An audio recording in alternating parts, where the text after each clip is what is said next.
നമസ്കാരം, സിറ്റി ന്യൂസിലേക്ക് സ്വാഗതം. കാട്ടാനയുടെ ആക്രമണത്തിൽ Mathrubhumi news cameraman A V മുകേഷിന് ദാരുണാന്ത്യം. രാവിലെ പാലക്കാട് കോട്ടേക്കാട് വെച്ച് റിപ്പോർട്ടിങ്ങിനിടെയായിരുന്നു കാട്ടാനയുടെ ആക്രമണം ഉണ്ടായത്. ഉടൻ തന്നെ പാലക്കാട് ജില്ലാ ആശുപത്രിയിൽ എത്തിച്ചെങ്കിലും ജീവൻ രക്ഷിക്കാനായില്ല. കാട്ടാനക്കൂട്ടം പുഴ മുറിച്ചു കടക്കുന്നതിന്റെ ദൃശ്യം പകർത്തുന്നതിനിടെ ആന ആക്രമിക്കുകയായിരുന്നു. ഉടൻ തന്നെ പാലക്കാട് ജില്ലാ ആശുപത്രിയിൽ എത്തിച്ചെങ്കിലും ജീവൻ രക്ഷിക്കാനായില്ല. മൃതദേഹം പാലക്കാട് ജില്ലാ ആശുപത്രി മോർച്ചറിയിൽ സൂക്ഷിച്ചിരിക്കുകയാണ്.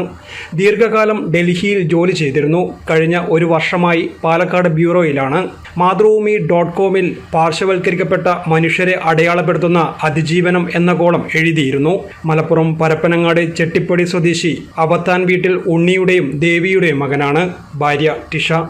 News desk city news.